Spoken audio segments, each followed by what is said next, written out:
행사 시작에 앞서서 간단한 주의사항 먼저 말씀드리겠습니다. 비상구 같은 경우에는 관객분들 기준으로 우측 중앙 통로에 위치해 있으니 유의해 주시면 감사하겠고요. 휴대폰은 무음 모드로 설정해 주시면 감사하겠습니다. 마지막으로 저희 무대 중간에 이탈하시거나 큰 소음을 내는 행위는 자제해 주시면 감사하겠습니다.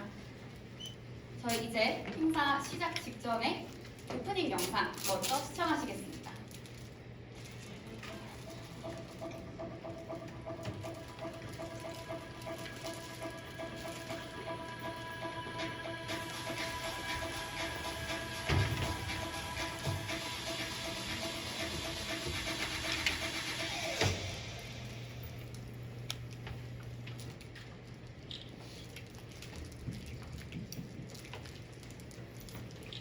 네, 레뮤즈의 마지막 대강연에 와주신 여러분들 환영합니다. 저는 이번 행사의 사회를 맡게 된 컬처팀 차장 김민서입니다. 반갑습니다. 네, 제가 오비 클래스에 이어서 두 번째 사회를 맡게 되었는데요. 이렇게 레뮤즈의 마지막 행사에 큰 사회를 맡게 되어서 굉장히 영광입니다. 저희 레뮤즈는 2008년부터 이어져 온 건국대학교의 유일무이한 중앙 강연 동아리입니다. 따뜻한 인간관계를 바탕으로 수평적 지식 나눔을 추구한다는 슬로건을 가지고 이번 학기에도 다양한 강연과 강연 관련 활동들을 이어오고 있는데요. 저희 마지막 강연을 시작하기 전에 큐레이터님의 개회사 먼저 듣고 시작하도록 하겠습니다. 모두 큰 박수로 환영해주세요.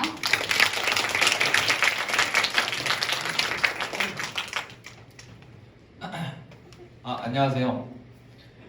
2023학년도 1학기 레뮤즈 회장 큐레이터 이치현이라고 합니다. 반갑습니다. 먼저 이 자리에 참석해주신 레뮤즈 현재 활동 회원분들, 그리고 오비분들, 그리고 건국대 학생분들, 외부인들께 정말 감사하다는 인사 먼저 드리고 시작하겠습니다.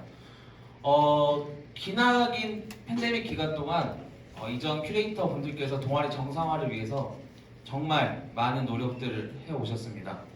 그리고 그 노력들로 다져진 기반 위에서 지금 동아리를 잘 이끌려고 노력을 해왔고, 오늘 여러분들께 들려드리는 이 대강연이 그 노력의 열매라고 생각을 합니다.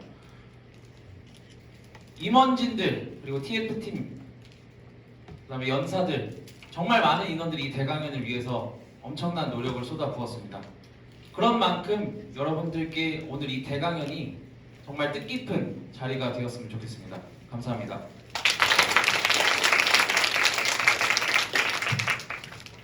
네, 큐레이터님 좋은 말씀 감사드립니다. 여러분들은 생산성 하면 어떤 것이 떠오르시나요? 오늘 저희 레뮤즈는 생산성이라는 키워드로 총 7가지의 강연을 준비해보았는데요. 저도 과연 이 생산성이라는 한 가지 키워드로 어떤 이야기들을 나누어 주실지 기대가 됩니다. 네, 간단한 타임라인 먼저 설명을 드리자면 1, 2부로 이렇게 나누어져 있고요. 1부는 신입 레뮤지안 분들께서 준비해 주셨고 2부는 기존 레뮤지안과 레뮤지 창립 당시에 오비 레뮤지안께서 준비해 주셨습니다. 네, 첫 번째 순서로 신입 레뮤지안 4분이 나에게 생산성이란 무엇인지에 대해 들려드린다고 하는데요. 5분 동안 한 명씩 강연을 이어가는 협동 강연 형식으로 준비해 주셨습니다. 아무래도 레뮤즈에서 처음 하는 강연이다 보니까 많이들 긴장이 될 것 같은데요. 그런 만큼 여러분들의 뜨거운 격려와 응원이 필요하겠죠.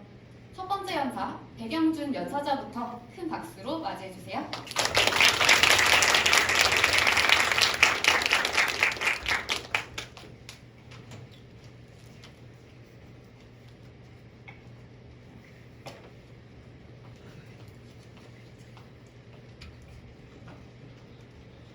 네, 안녕하세요. 연사자 백영준입니다.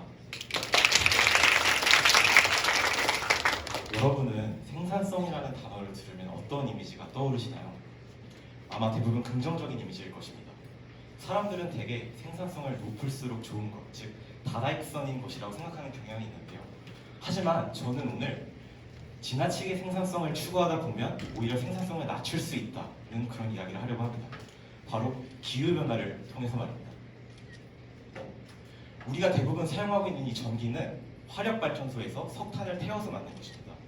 그런데 이 화력발전소에서 석탄을 태우는 과정에서 온실가스가 발생하고 이 온실가스는 기후변화를 일으키는 주범이 됩니다. 그리고 이 기후변화는 우리의 생산성을 다양한 방법으로 저하시키죠. 먼저 좁은 범위에서 보면 폭우는 사람들의 일상생활을 방해하고 업무 효율을 떨어뜨립니다. 여러분도 모두 기억하시겠지만 작년 8월에 아주 서울에서 큰 폭우가 있었습니다. 다들 기억하시나요? 그죠. 그때 당시 인프라가 마비되면서 사람들은 출근하는데 어려움을 겪었죠. 그리고 좀 더 큰 범위에서 보면 농업의 생산성 또한 기후변화의 영향을 받습니다. 지난 6월 유엔에서 발간된 보고서에 따르면 2050년에는 현재 식량 생산 대비 약 4%가 줄어든다고 합니다. 이 4%가 큰 수치가 아니라고 느끼실 수 있겠지만 우리나라의 연간 식량 생산량이 약 5배나 되는 아주 큰 숫자입니다. 농업뿐만 아니라 산업 또한 기후변화의 영향을 받습니다. 이 사진은 작년에 텍사스에서 아주 큰 한파가 닥친 것인데요. 작년에 무려 수십 년 만에 영하 10도로 기온이 떨어지는 한파가 텍사스에서 발생을 했습니다. 그래서 사람들이 난방비를 사용하느라 전력 대란이 일어났고 이 기간 동안 우리나라의 그 반도체 공장이 텍사스에서 전력을 끊어서 문을 닫게 되었습니다. 그래서 4천억 원에 달하는 그런 피해를 봤다고 하네요. 이 외에도 산불, 폭염, 그리고 태풍으로 인한 사회 기반 시설 파괴 등 이제 기후변화는 생산성을 넘어서 우리 생존에도 영향을 미치고 있습니다. 그래서 과학자들은 2050년까지 산업화 이전 대비 온도 상승을 1.5도 이내로 막아야만 우리가 기후변화를 막을 수 있다고 이야기합니다. 만약에 이를 달성하지 못하면 지구의 자정작용이 망가지기 때문에 더 이상 인간의 힘으로는 기후변화를 막을 수 없다고 말하죠. 그래서 각 국가들은 2050년까지 탄소 중립을 실현하기 위해 노력하고 있습니다. 저는 이 사실을 고등학생 때 처음 깨달았습니다. 그래서 제 일상생활에서 어떻게 하면 탄소를 줄일 수 있을까에 대한 고민을 했고 다양한 실천을 했었습니다. 예를 들어 에어컨 온도는 무조건 적정 26도로 맞추고 또 로컬푸드 직매장을 이용하면서 우리 지역에서 자라는 농산물을 구입함으로써 탄소 배출을 줄이는 등의 노력도 하였고요. 가까운 거리는 걷고 또 먼 거리는 대중교통을 이용하는 등의 노력을 하였습니다. 그런데 이 그래프를 접하면서 큰 좌절을 했습니다. 개인에 의한 온실가스 배출은 20%밖에 불과하다는 것인데요. 즉, 우리나라에서 발생하는 대부분의 온실가스는 정부에서 에너지를 생산하는 것과 기업이 공장을 운영하는 과정에서 발생한다는 것입니다. 그렇다면 지금 이 강연을 듣는 여러분과 저 같은 개인이 탄소 중립을 위해서 의미 있는 활동을 할 수 있는 것은 없을까요? 그렇지 않습니다. 저는 여러분께 기후 정책에 관심을 갖자고 말씀드리고 싶습니다.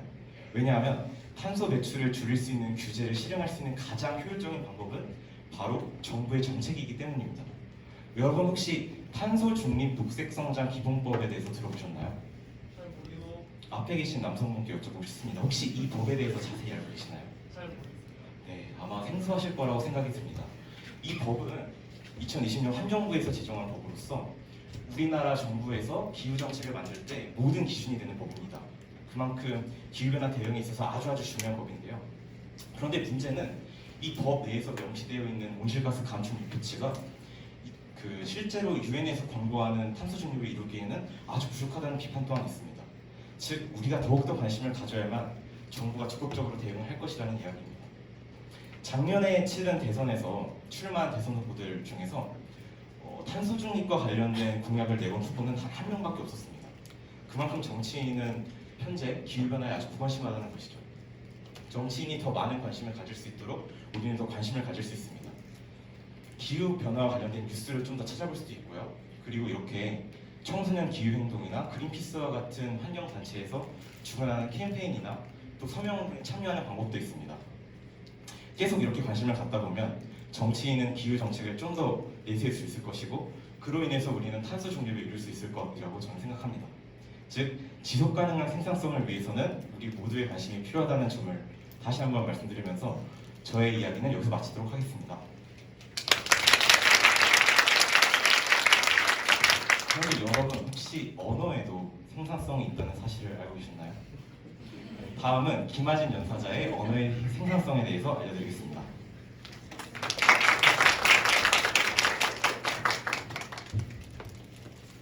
안녕하세요. 전 연사자 김아진이라고 합니다. 문해력, 글을 읽고 이해하는 능력 혹시 들어보신 적 있으신가요? 요즘 문해력에 관한 문제가 많이 대두되고 있습니다. 이동진 평론가는 기생충을 이렇게 평했습니다. 상승과 하강으로 명징하게 직조해낸 신랄하면서 처연한 개그고와 하지만 대중들은 이런 평을 듣고 명징과 직조가 뭐야? 라는 평을 했습니다. 쉽게 말해서 문장을 이해하는데 어려움을 겪고 있다는 뜻이겠죠.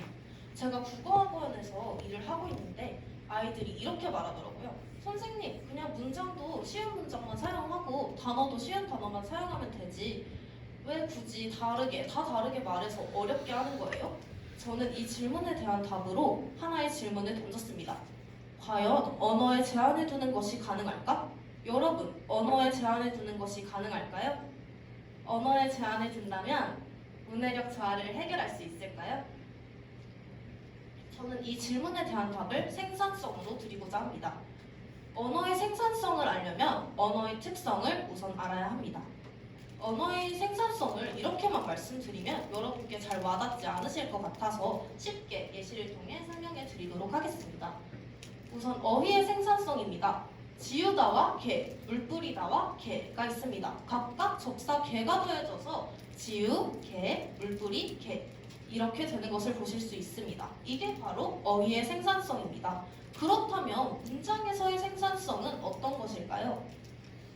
레뮤제와 강연이라는 두 단어를 가지고 문장을 만들어 보도록 하겠습니다.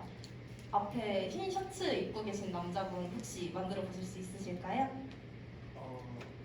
레뮤제는 강연으로 대표되는 동국대학교의 동아리다. 네, 그럼 혹시 옆에 계신 여자분 만드실 수 있을까요? 레뮤제에 입성하면 강연을 할 수 있다. 네, 좋습니다. 방금 그분께서 동일한 단어를 가지고 다른 문장을 만들어낸 것, 이게 바로 문장의 생산성입니다. 그렇다면 여러분께 묻고 싶습니다. 아까 말씀드렸던 언어에 제한을 두는 것이 가능할까요? 네, 네 맞아요. 언어의 생산성이 언어의 특성으로 자리 잡고 있는 한 불가능합니다. 언어의 생산성은 언어가 인간의 고유한 특성임을 알려주고 언어가 있기에 우리는 복잡한 사고도 이해하고 추상적인 사고도 전달할 수 있는 겁니다. 그런데 우리는 그런 아름답고 창조적이고 꼭 필요한 생산성을 자꾸만 문해력 부족으로 파괴하려 해야 할까요? 처음에 말씀드렸던 쉬운 단어, 쉬운 문장을 쓰자고 말했던 아이들은 어쩌면 자신의 문해력 저하 사실을 숨기고자 그 화살을 다른 이 또는 언어에 돌리고 있는 것일지도 모릅니다. 그런데 다양한 단어, 다양한 문장을 사용하는 것은 언어의 특성입니다. 그렇다면 우리는 그 화살을 언어에 돌릴 것이 아닌 자기 자신에게 돌려야 하지 않을까요? 저는 문해력을 향상하기 위해서 한 가지 방안을 제시드리고 싶습니다. 바로 긴 글을 많이 읽어라입니다. 근데 이렇게만 말씀드리면 또 결국 책 읽어라는 소리야? 이렇게 생각하실 수도 있습니다. 하지만 책을 단순히 읽는다고 해서 문해력이 향상이 되는 것은 아닙니다. 책을 읽거나 시간이 없으시다면 뉴스 기사를 읽으셔도 좋습니다. 어떤 글을 읽던지 간에 그에 대한 자신의 생각을 정립하시길 바랍니다. 자신이 독자가 될 수도 있고 글쓴이도 될 수 있기 때문에 그에 대한 자신의 생각을 정립하는 과정 자체가 매우 중요하기 때문입니다. 이런 과정을 반복하다 보면 여러분은 당연히 자연스럽게 생산성을 다룰 수 있게 될 것이고 그에 따라서 문해력도 향상될 것이라는 말씀을 드리며 마무리하도록 하겠습니다. 다음은 오혜빈 연사자의 기록과 생산성입니다.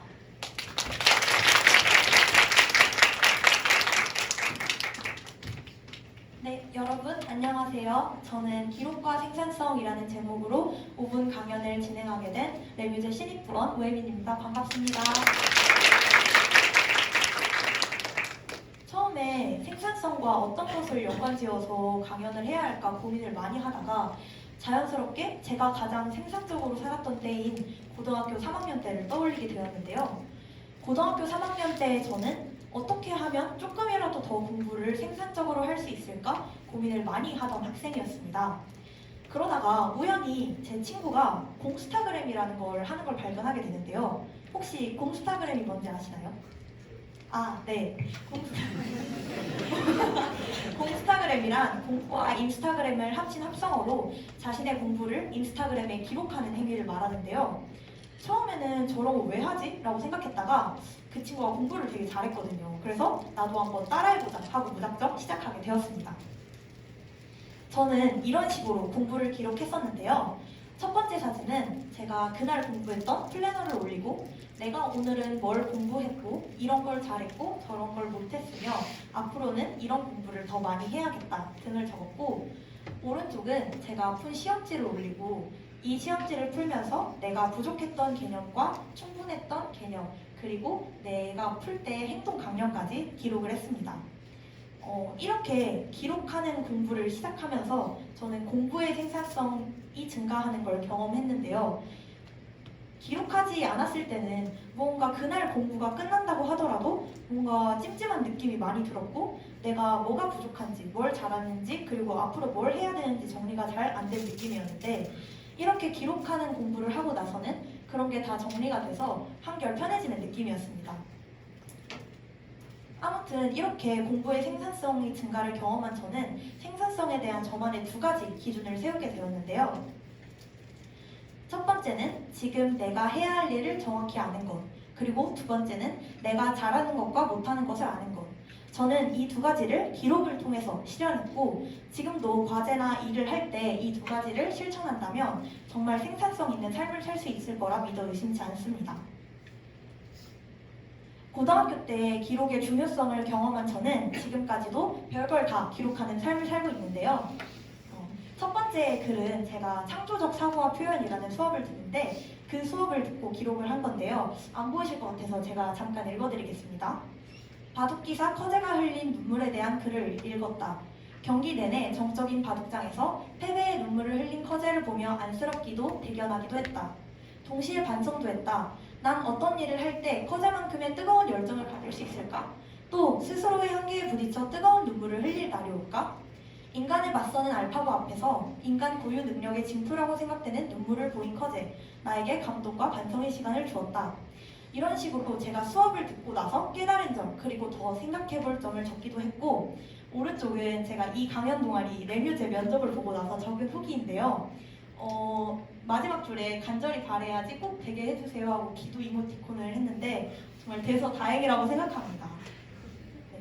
저는 하여튼 제가 고등학교 3학년 때는 공부의 생산성을 증가시키기 위해 기록을 했더라면 지금의 저는 생각의 생산성을 증가시키기 위해 기록을 하고 있는데요.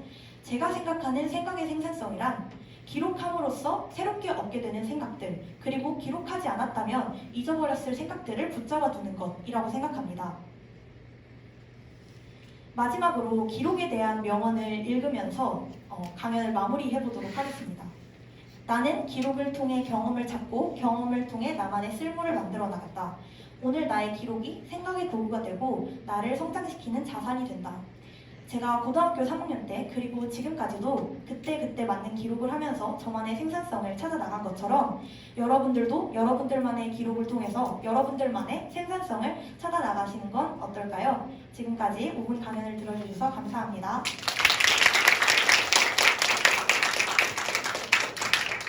다음은 심재현 연사장님께서 여러분들께 드리고 싶은 말씀이 있다고 하는데요. 그럼 지금 한번 들어보도록 하겠습니다.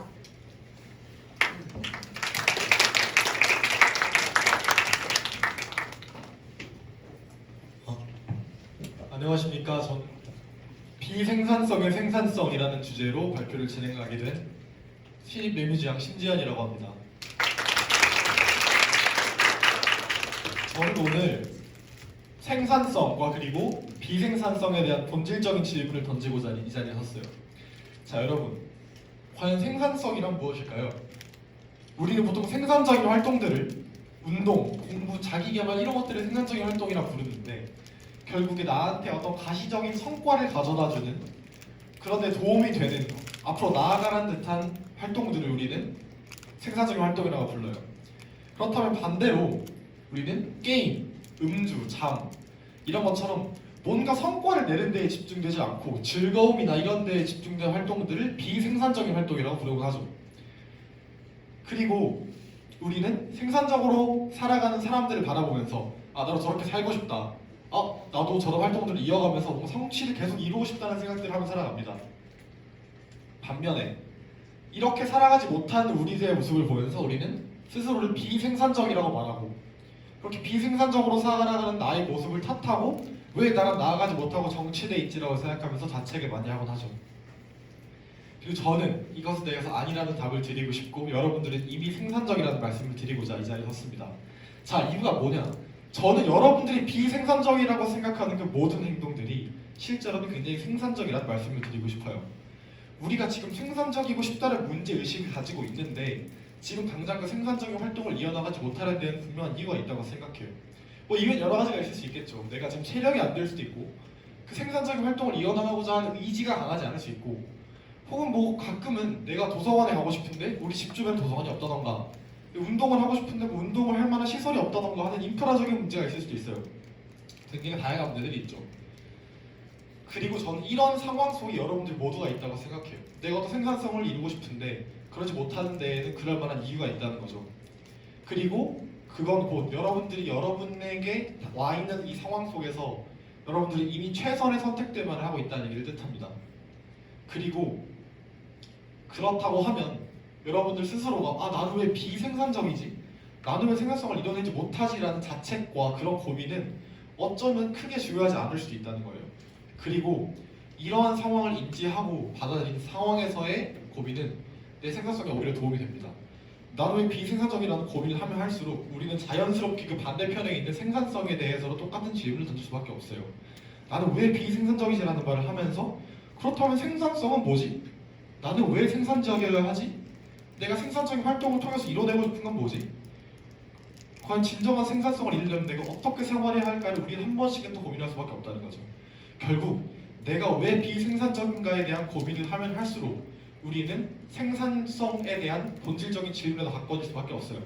그리고 이런 고민이 깊어져서 결과적으로 어느 하루에 내가 어떤 생산적인 일을 해내게 된다면 그 앞에 있는 모든 비생산적인 활동들은 그 순간 그 생산성에 편입이 되게 되는 거예요. 생산성을 이루기 위해서 필수적인 시간이었다는 거죠. 여러분 모두가 그런 시간을 보내고 있고 혹은 생산적이더라도 그 다음 생산성을 위한 시간이라는 말씀을 드리는 거예요. 즉 여러분들 모두가 기꺼이 지금의 비생산성을 사랑하고 아껴주고 이해하고 받아들여줄 수 있어야 여러분들께서 진정한 생산성에 닿을 수 있다고 생각합니다. 자, 그러면 이런 생각을 받아들인 후에 우리는 어떤 생각을 갖고 살아가야 할까요? 자, 본질적인 질문도 던져봅시다. 자, 우리는 왜 생산적이려고 할까요? 우리는 이 생산성이 내 행복과 연결되어 있다고 믿어요. 그리고 그 목표를 위해 달려나가는 걸 좋다고 당연히 생각하고 살아가죠. 근데 그게 과연 당연할 거냐, 당연한 것이냐는 질문을 드리고 싶어요. 좋은 대학교에 가고, 좋은 직장에 가고, 좋은 배우자를 만나고, 좋은 가정을 꾸리면서 내가 어떤 생활 환경을 만들어 나가는 게 좋은 거라고 우리는 굉장히 많은 얘기를 들으면서 살았어요. 당장 저번에도 그래요. 안 그런 분들도 있겠지만 저도 고등학교 때 야, 공부 열심히 해, 대학 가면 행복해져라는 말을 들으면서 살았어요. 열심히 했어요. 근데 생각보다 제가 대학교에 오고 나니까 오히려 제가 거쳐 나가야 하는 게 너무 많더라고요. 나 분명 행복해야 되는데 왜 나 안 행복하지? 이러면서 되게 많은 회의를 겪었어요. 그렇다 보니까 내가 지금 열심히 살아도 내 행복이 보장된 게 아닌데 왜 열심히 살아야 되지라는 생각을 했던 거죠. 그래서 제가 드리고 싶은 얘기는 여러분들은 내 10년 뒤, 20년 뒤, 30년 뒤의 목표보다는 지금 내가 뭘 할 때 행복한지, 내가 정말 원하는 게 뭔지, 내가 어떤 걸 간절하게 원하고 싶고 내가 뭘 할 때 제일 흥분되는지를 생각하면서 하루하루를 살아나가고 내 눈앞에 있는 행복을 찾아 나가시다 보면 여러분도 분명히 행복하게 생산성이 쉽게 다다를 수 있을 거라고 생각합니다. 여러분들은 이미 충분히 생산적이시라고 저는 확신하고요. 여러분 모두가 여러분의 삶을 살아할 만하다고 생각합니다. 모두 응원하고 열심히 살아나가시길 바라겠습니다. 감사합니다. 네. 늦게 넘겼네요. 감사합니다.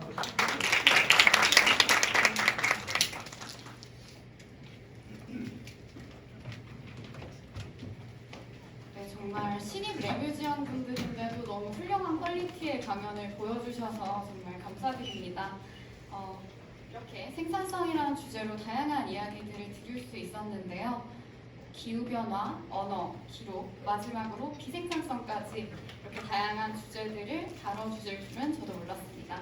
제가 이전에 생산성에 대해서 여러분들께 질문을 드렸을 때와 지금 여러분들이 생산성이라는 키워드에 대한 어떤 마음의 장벽이 많이 낮아지셨을 것 같아요.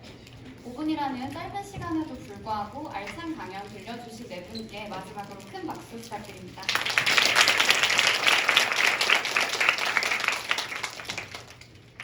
네, 다음 연사자님도 역시 신입 레뮤지안입니다. 이영익 연사자가 능력, 생산, 효율의 역설이라는 주제로 강연을 해주신다고 합니다. 마이클 샌델 교수의 공정하다는 착각이라는 책의 내용으로 구성된 강연이라고 하는데요. 이 사회의 능력주의와 생산성의 관계를 설명해주고 이를 통해 계층 이동에 대해서도 살펴본다고 합니다. 이영익 연사자께 큰 박수 부탁드립니다.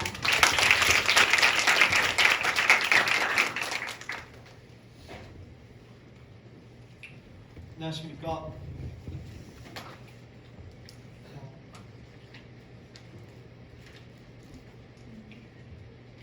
잠시만요. 죄송합니다.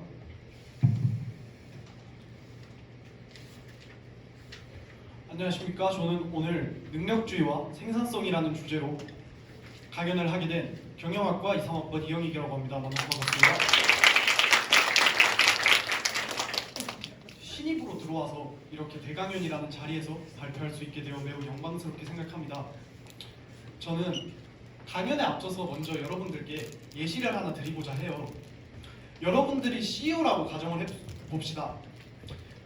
이윤 창출이 주된 목적이기 때문에 여러분들은 1시간에 30을 만들어내는 노동자보다 1시간에 50을 만들어내는 노동자를 더 선호할 것이고 1시간에 50을 만들어내는 노동자보다 시간당 100을 만들어낼 수 있는 설비를 갖춘 노동자를 원할 것입니다.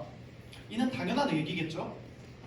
그런데 만약 이 설비를 자신이 번 돈으로 구매한 것이 아닌 부모가 사줬다고 가정을 해봅시다. 만약 그 생산 설비 없이 그 노동자가 생산을 해냈다면 10개밖에 못 만들었다면 이건 30을 만들어내는 노동자와 50을 만들어내는 노동자 입장에서는 조금 불공평하게 여겨지지 않았을까요? 저는 오늘 이 내용을 마이클 샌델의 공정하다는 착각과 연관지어서 설명해보고자 합니다. 처음에 팜플렛을 보시고 능력 생산 효율의 역설이라는 제목을 보시고도 세 가지 단어가 역설로 설명될 수 있나 싶으셨을 것 같아요. 제가 앞서 드렸던 예시가 이 역설을 가장 잘 보여주는 예시라고 생각합니다. 제가 오늘 말씀드릴 것은 능력주의가 생산의 역설과 무슨 관계가 있었는지, 능력주의와 학력주의가 어떻게 사회적 계층을 단절시키는지, 이에 대한 마이클 샌델의 해결책은 무엇이었는지, 그리고 샌델의 해결책에 대한 저의 감상을 말씀드리고 강연을 마무리해보도록 하자 합니다. 먼저 아메리칸 드림이라는 말이 있습니다. 혹시 이게 어떤 의미라고 생각하세요? 답변해 주시겠어요? 희망, 성공. 좋습니다. 희망과 성공 같은 의미죠. 아메리칸 드림. 내가 노력만 한다면 사회적 상승을 이룰 수 있는 사회, 그것이 미국이다. 그런 의미 아닐까요? 이는 분명 생산성 향상에도 도움이 됩니다. 내가 생산성과 효율성을 올려낸다면 사회적으로 상승할 수 있다는 것이니까요. 일종의 관념적 인센티브로 작용한다고 볼 수 있습니다. 그러다 보니 모두가 생산성을 추구하게 되고 내가 생산성을 향상하기 위해서 노력을 하게 됩니다. 근데 이것이 사회적으로 자리 잡게 된다면 굉장히 이상한 일이 일어납니다. 오히려 사회적 계층은 단절되고 생산성 향상도 이루어질 수가 없죠. 그 이유는 내가 사회적으로 상승한 이유는 내가 생산성과 효율성을 극대화시켰기 때문이다. 온전히 내 덕이다와 같은 착각에 빠지기 때문입니다. 이 내용에 대해서 뒤에서 조금 더 설명을 드릴게요. 결국 서론의 내용을 요약하자면 사회적 계층 이동이 가능하면 생산성 향상을 위한 관념적 인센티브로서 작용할 수 있지만 생산성 향상의 추구는 사회적 이동성의 단절을 가져왔다 정도로 요약드릴 수 있을 것 같습니다. 능력주의에 대해서 이번에는 설명을 해보고자 해요. 능력주의의 사전적 개념인데 굉장히 길고 솔직히 뭘 하는지도 잘 모르겠었거든요. 그래서 제가 요약을 해드리자면 재능과 노력을 보상해야 된다는 것입니다. 조금 더 학술적으로 말씀드리면 뛰어난 재능을 가진 사람과 더 많은 노력을 한 사람을 더 많은 사회적 가치를 배분해 주어야 된다는 얘기인데요. 이렇게만 들으면 능력주의는 굉장히 좋은 개념 같습니다. 노력을 하지 않고 재능 없는 금수저를 노력하고 재능 있는 흑수저가 사회적 가치를 더 많이 배분받아 둘의 위치가 바뀔 수 있는 사회, 흑수저가 금수저가 되고 개천에서 용난다가 가능한 사회, 그게 능력주의가 말하는 이상이거든요. 과거의 조선의 신분제도나 현재 인도의 카스트 제도처럼 자신의 계층이 태어날 때부터 정해지는 것이 아니라 내가 노력하면 내 계층을 바꿀 수 있는 사회, 이게 능력주의가 의미하는 바거든요. 이렇게만 들으면 정말 좋아 보입니다. 왜 이게 나쁘다고 했지? 싶으실 수 있어요. 샌델은 이 능력주의가 자신의 운명을 자신이 결정한다는 점에 주목을 합니다. 이는 다르게 말씀드리면 내 성공은 온전히 내 성공 덕인 것이고 내 실패는 온전히 나 때문이다 라고 말씀드릴 수 있을 것 같은데요. 조금 더 잔인하게 말씀드리면 네가 실패한 이유는 너에게 있다. 네가 나태하고 노력하지 않았기 때문이다 라고 말씀드릴 수 있습니다. 능력주의 하에서 실패가 의미하는 바는 노력하지 않음, 나태함이기 때문에 능력주의 하의 실패자들에게 동정보다는 비난을 하게 되죠. 능력주의 이전에 이미 부르 축적한 사람이 있을 수도 있고 자신의 재능 덕분에 부르 축적한 사람이 있을 수도 있습니다. 그런 사람들이 자녀를 낳았다고 생각해 봅시다. 그들의 자녀가 능력주의 하에서 실패자가 되어 비난을 받는 걸 원하는 부모가 있을까요? 아니, 제 생각에도 없다고 생각합니다. 그들은 자신의 자녀가 더 능력 있게 자라났으면 합니다.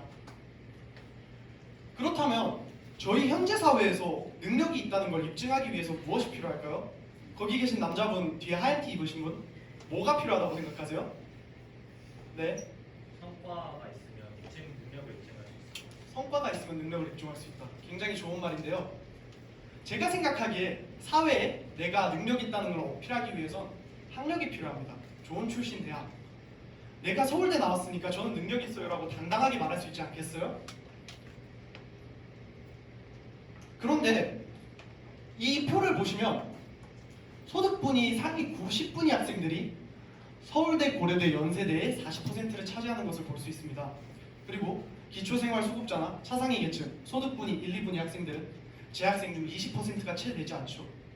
그리고 소득 10분위 비율 상위 10개 대학 학생들을 봐도 이화여대, 서울교대, 포항공대, 저희가 들어보지 않은 대학이 없는 것을 볼 수 있습니다. 서울대 학생들이 전문대 학생들에 비해서 당연히 취업시장에 나와서 유리한 것은 사실입니다. 제가 아까도 말씀드렸다시피 좋은 대학은 좋은 능력을 갖췄다는 걸 말하는 것이니까요. 그런데 조금 불공평해 보인다고 생각하지 않으세요? 능력주의 하에서는 소득분위 1, 2분위 학생들과 차상위 가층 학생들은 노력을 하지 않았다라고 보거든요. 나태했다 라는 해석이 되게 되는데 과연 그랬을까요?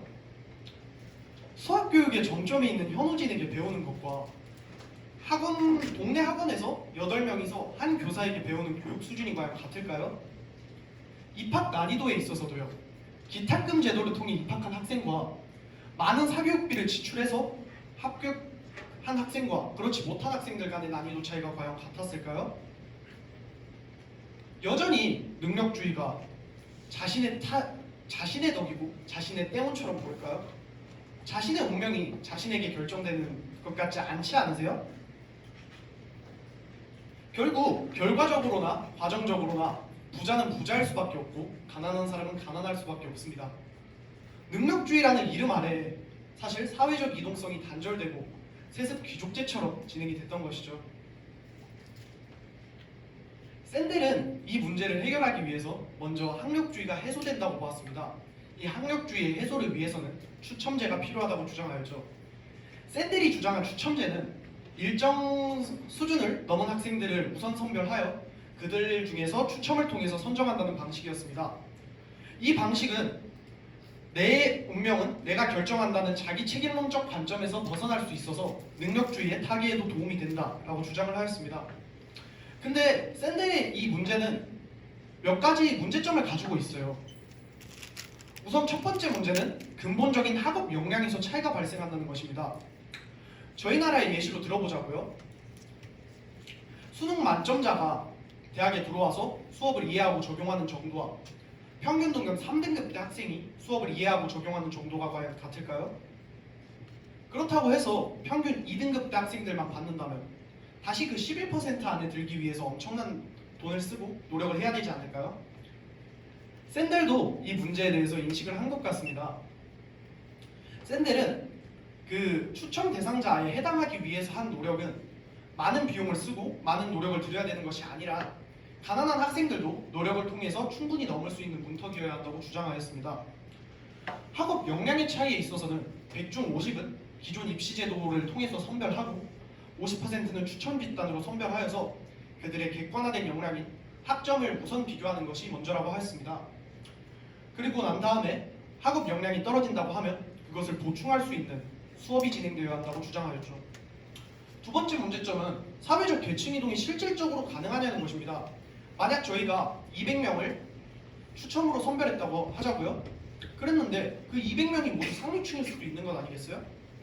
그렇게 된다면 사회적 계층 이동은 일어나지도 않는 것이고, 만약 200명이 노동자 계층, 즉 저소득층 계층만 뽑혔다고 해도 너무 운에 의존한 방식이기 때문에 상류층도 저소득층도 노력에 대한 동기로 작용할 수가 없습니다.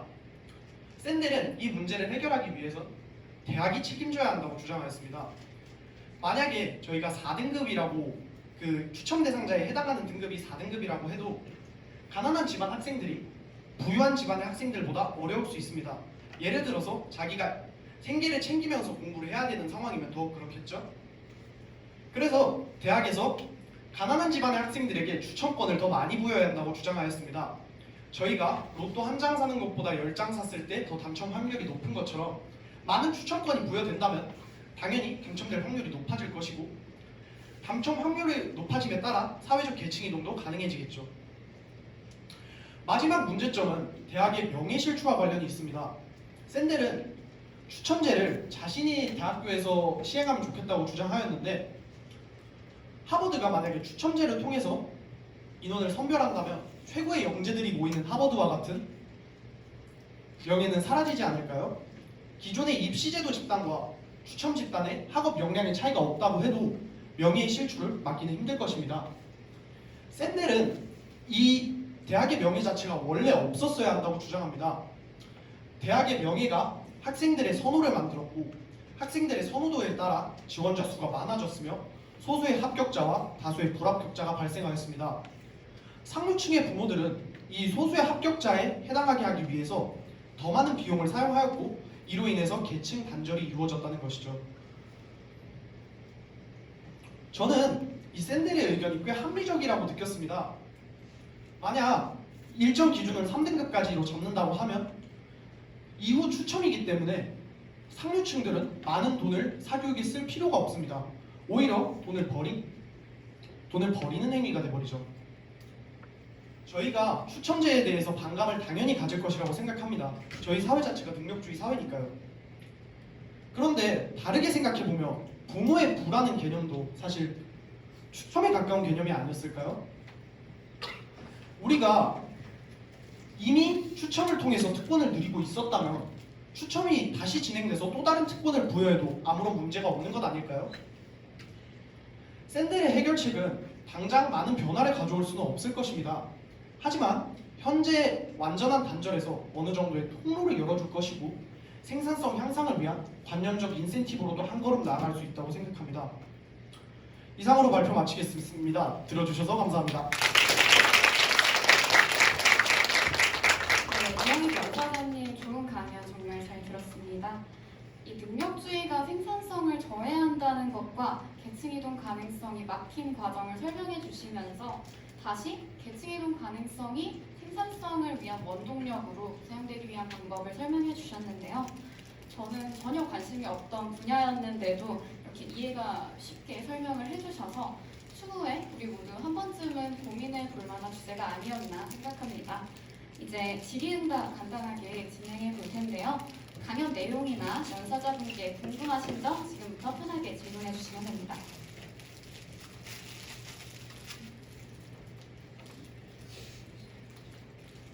네. 질문이 있습니다. 저는 아무래도 추첨제가 우리나라에서는 통하지 않을 것이다라고 저는 생각을 하거든요.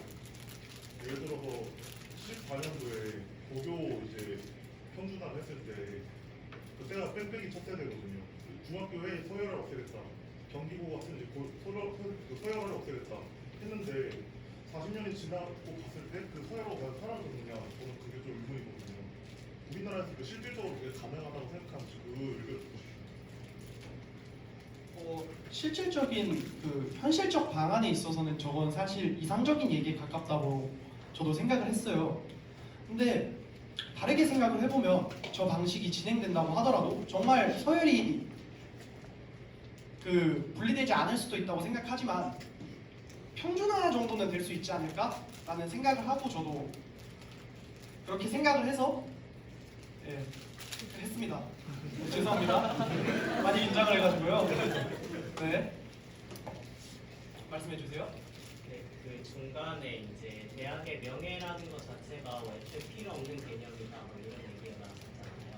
그래서 추첨제나 이런 거에 관해서 말씀해 주셨는데 저희 인류가 언제나 똑같은 자리에 있다면은 능력이나 이런 걸 별로 안 봐도 되겠지만 언제나 발전하는 것은 고능력주의의 직전에서 발생하기 때문에 그런 면모에 있어서는 능력주의도 필요한 게 아닐까.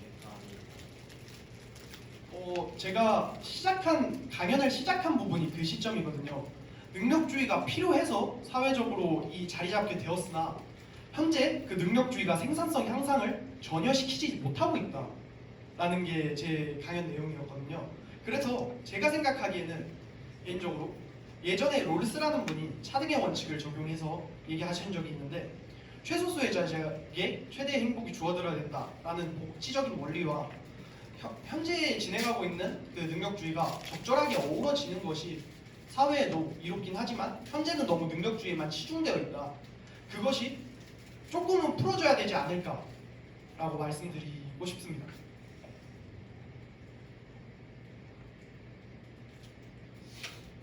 네, 질문해 주세요. 네, 저도 그거 책 되게 재밌게 읽었고 되게 많은 예시가 책 안에서 들어졌다고 저는 알고 있는데, 근데 현재 경제학적인 시스템 속에서는 기업들이 최대 생산성을 내기 위해서 일종의 대학은 안전장치라고 저는 생각을 해요. 일단 그 정도는 나와야지 이제 그 정도 생산성을 뽑아낼 수 있고, 기업은 당연히 최대 이익을, 최대 효율을 만들어내게 디자인되었기 때문에 현재 사회 계층적인 구조에서는 그게 어쩔 수 없는 시스템이 아닐까라는 생각을 어떻게 생각하세요? 이 부분에 대해서는 생산학습곡선이라는 예시를 들어서 말씀드리고 싶은데요. 어떤 사람이 한 곳에서 일을 하게 되면 어쩔 수 없이 습득을 하게 되잖아요. 예를 들어서 컨베이어 벨트에서 뭐 너트만 조이는 거 뭐 그런 간단한 작업이라고 계속 하다 보면 자신이 익숙해지면 더 빨라지는데, 그러다 보면 결국 그 자신이 하고 있는 분야에 대해서 더 많이 알게 되고 그에 따른 호기심이 생길 수도 있지 않을까라는 생각하에서 제가 저런 해결책이 의미 있다고 말씀을 드렸던 거거든요. 사실 4차 산업혁명에서 더 많은 높은 지식이 필요할 수도 있지만 꼭 그렇지 않을 수도 있다라는 측면에서 말씀을 드린 겁니다. 네. 지금까지 강연을 들어보면 강연이 이제 의미가 있다 그런 마이클 샌델의 의견을 따라서 의미가 있다 지금 얘기하시는데, 그럼 본인이 생각하는 이제 그런 해결책은 무엇이라고 생각해요? 능력주의 타파에 대해서 예를 들어서 프랑스 같은 경우에는 68혁명 때 이제 대학 평준화라던가 그런 조치가 이루어지기도 하고 막 그런 대표적인 예시가 있잖아요. 본인이 생각하는 해결책은 뭐예요? 사실 저도 저 부분에 대해서 굉장히 많이 고민을 했는데요. 뭔가 그 책에 갇혀 있어서 그런지 모르겠는데 가장 현실적으로 타파할 수 있는 방안은 저런 추첨제가 아니었을까라는 생각을 되게 많이 해서 저도 동의하는 식으로 말씀을 드렸던 겁니다. 네? 그 앞서 질문부터 해서 이 모든 강연 전반적으로 깔고 있는 전제라고 생각이 드는데, 네. 저는 개인적으로 왜 생산성을 증대해야 되냐는 질문을 드리고 싶거든요. 사회가 발전해야 되는 이유 자체가 궁금합니다. 그러니까 이 조금 벗어난 질문처럼 느껴질 수도 있고 답이 있는 질문도 아니고 제가 그냥 개인적으로 여타한테 궁금한 질문인데, 능력주의가 생산성 향상을 위해 필요하다는 질문을 하셨고, 능력주의가 생산성을 향상시키지 못하는 게 문제라고 지적하셨는데 길 깔고 있는 전제가 생산성을 높여야 한다잖아요. 왜 높여야 할까요? 과연 우리가 생산성을 높임으로써 이루고 싶은 게 뭔지 궁금해요. 예를 들어서 정말 몇 천, 2,000년 전보다 인간은 계속해서 일을 더 많이 하고 이러고 있는데 이게 과연 발전일지 퇴보일지에 대한 궁금증이 생기는데 과연 연사장님께서는 발전이 무엇이고 또 우리 사회가 생산성을 추구해야 하는 본질적인 이유가 뭔가에 대해서 개인적으로 궁금하거든요. 조금 생각할 시간을.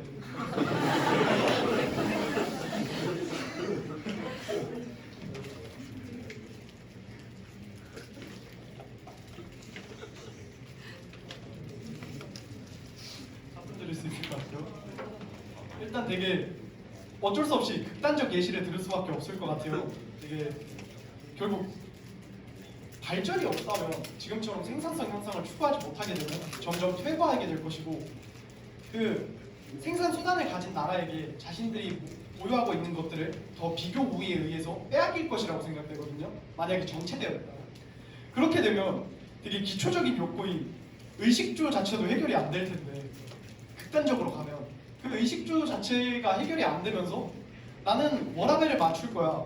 그러면서 옷은 못 입고 있고 이러면 더 안 행복하지 않을까요? 제가 본 지문이 굉장히 이상적이었던 건데 현실적으로 만족스러워 굉장히 어렵게 느껴져요. 질의응답은 여기까지 하도록 하겠습니다.